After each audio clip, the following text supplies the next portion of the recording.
Emily Bustamante knows what it's like to wait for a man to love her out loud. She built her entire persona on patience, the quiet stylist who loved a rapper who didn't love her publicly. She endured Fabolous for decades, through cheating allegations, humiliation, and violence. She carried his 3 children while he carried on as if she were invisible. And when she finally left, fans watched and waited to see what kind of man she would choose next. They hoped it would be different, but when Kountry Wayne entered the chat, the whispers began again. Because if Fabolous was cold, dismissive, and emotionally unavailable, Kountry Wayne was something entirely different, flashy, and a father to 10 children by 5 women. Yeah.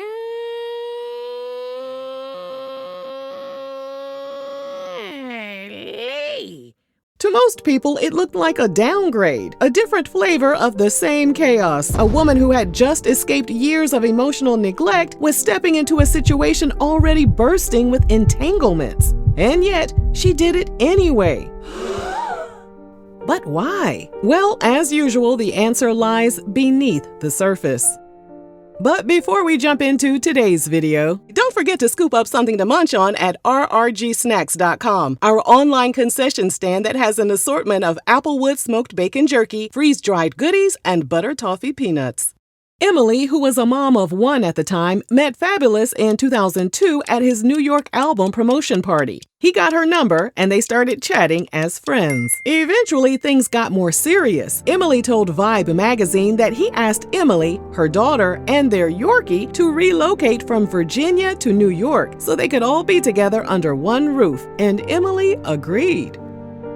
What came next was an on-again-off-again relationship, some cheering, and a ton of hot, stinking mess. In March 2018, TMZ reported Fabolous put his hands on her after he found out she took a trip to Los Angeles during the same time he was in the city. When he returned to their New Jersey home, he allegedly knocked out her 2 front teeth during an altercation. After he made more threats against her, she called her dad and brother and asked them to remove 2 weapons from the home because she feared Fabolous would use them against her. TMZ then obtained footage of Fabolous going off on Emily and her father while brandishing a sharp object. Fabolous's bodyguard attempted to hold him back as Emily screamed in distress. In the footage, which we're unable to show you at this time, you can also hear a child crying in the background. From that incident, he was facing up to 20 years behind bars. And guess what?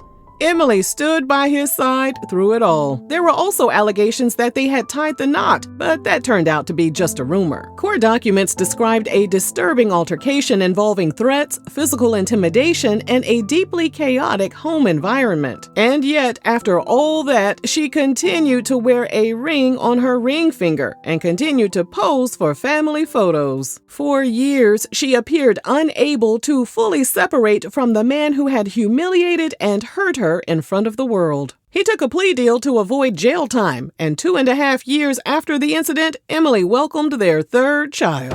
Oh, a Band-Aid, baby. Okay then. But nothing could repair their relationship. To be abused and then asked to forgive before you've even been acknowledged is another kind of emotional imprisonment. And yet, it is one that many victims accept, especially if they were taught that love means endurance, that loyalty means silence, that family means preserving the illusion at all costs. The cycle of abuse isn't just about violence, it's about dependency. It's about a person being broken down so systematically that they lose the sense of what they deserve. They begin to believe that partial love is better than no love, that being tolerated is better than being alone. By 2022, it appeared that their relationship was over. Fabolous was spotted out with other women. And then in October 2022, he took to his Instagram to wish their youngest child a happy birthday. Emily's daughter clapped back in the comments to accuse Fabolous of neglecting the child and never asking about her well-being. She added that Fabolous was bitter and that he was only an active father to his 2 eldest sons, whom he and Emily shared because he could manipulate them. By that point, it was pretty clear they had gone their separate ways, and many online users breathed a sigh of relief. People hoped she would choose herself, that she would enter her self-love era. Meanwhile, Kountry Wayne married a woman named Genevieve Colley sometime around 2017, and they share 2 children. He reportedly started communicating with fellow comedian Jess Hilarious in 2018, and they started dating. Now, wait a minute, I ain't heard nothing about the divorce from Genevieve. He reportedly told Jess he was already divorced. However, his wife put him on blast in an Instagram comment captured by the Shade Room, confirming they were indeed still legally married during the time he and Jess were bumping uglies. Wayne and his wife moved forward to end their marriage, and his relationship with Jess eventually crumbled.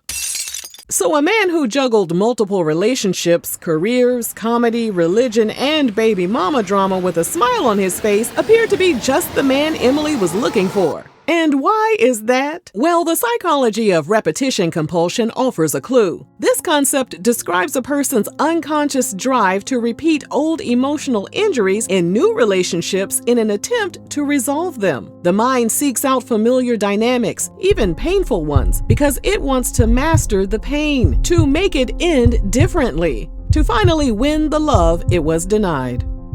So for a woman like Emily, whose self-worth was shredded by a man for close to 20 years, the chaos of Kountry Wayne might not feel threatening. It might feel like a chance, a do-over. A man who is messy but affectionate, complicated but present, loud but emotionally expressive. Unlike Fabolous, who was cold and calculated, Wayne seems to enjoy being seen, enjoys displaying affection, enjoys being the center. And for someone who has been made to feel like a secret for most of her adult life, the visibility can be intoxicating. But don't get it twisted, besties. Visibility is not the same as security. A man with 10 children by 5 women cannot provide a traditional sense of emotional availability. Does Nick Cannon know that? His attention is divided. His time is stretched. His capacity for depth is challenged by the demands of his own legacy. Because ain't nothing like having a partner, man. Ain't nothing like having a partner. There's one person that you talk to, one person that you give that energy to. Now everything else I can focus on even more harder because I'm not searching. Right. I'm not searching for no woman. His finances are spread across multiple households because, according to Wayne, he not only supports his children by paying $200,000 per month in child support, but he supports the mothers as well, even if they've moved on with other men. And yet, for someone like Emily, who has never been fully prioritized, the idea of being number one in a sea of distractions might feel like enough. And this is the dark psychology of scarcity. When a woman's emotional needs have gone unmet for so long, she begins to shrink them. She begins to accept crumbs and call them cake. She tells herself that a man who is kind today is worth the drama tomorrow. That chaos can be managed, that history can be rewritten, that this time she will be different. But the truth is, patterns don't change until we confront the beliefs that created them. And for Emily, the belief is chillingly clear. Her value is tied to her ability to stay, to forgive, to adapt. Her presence alone is not enough. She must earn love, compete for it, prove that she deserves it. And so she picks men who ask her to perform. They subconsciously tell her to wait. They create an atmosphere where she is one of many. Fabolous never married her. Wayne likely won't either. But they both gave her the same thing, an opportunity to prove she is worthy of being chosen. Not because she doesn't have other options, but because somewhere deep inside, she may still believe that struggle is the price of love. She might honestly believe that if she looks good enough, if she gets the latest surgery to alter her body, if she stays loyal and remains strong, someone will finally stay. However, no one stays when you shrink yourself, and no one can see you when your love is based on disappearing behind a man. Emily has raised children. She's a devoted grandmother. She has held empires together behind the scenes. She has swallowed betrayal and smiled through it. But what she hasn't done is stand alone. To choose herself completely would be the real rebellion. Because it would mean believing that she deserves more than attention. Because love is not measured by how much you can endure. It's measured by how free you feel when you receive it. And Emily, for all her beauty and strength, still looks like a woman waiting to be free. That's the psychology of the suppressed woman. She became the kind of woman men return to, but never prioritize. The kind of woman who gets flowers after the damage, but never protection before it. Because if she were to say it out loud, if she were to name the betrayal, if she were to tell the truth about what it cost her to stay that long, she would collapse under the weight. The mask would shatter, and when your entire identity is built around holding it together, even the smallest crack feels like death. The thing about women who have been broken quietly is that they rarely know they're bleeding until it starts to collect at their feet. Choosing Kountry Wayne isn't random. It isn't just a rebound. It's a subconscious reenactment of the same test. A woman who is healed doesn't find validation in being the current one. She finds peace in being the only one. She doesn't see a messy situation as a challenge. She sees it as a threat. But Emily isn't there yet. She's still in the in-between, still learning that presence isn't the same as loyalty, that attention isn't intimacy. And until she learns to choose herself without needing someone to witness it, she'll keep mistaking performance for partnership and emptiness for chemistry.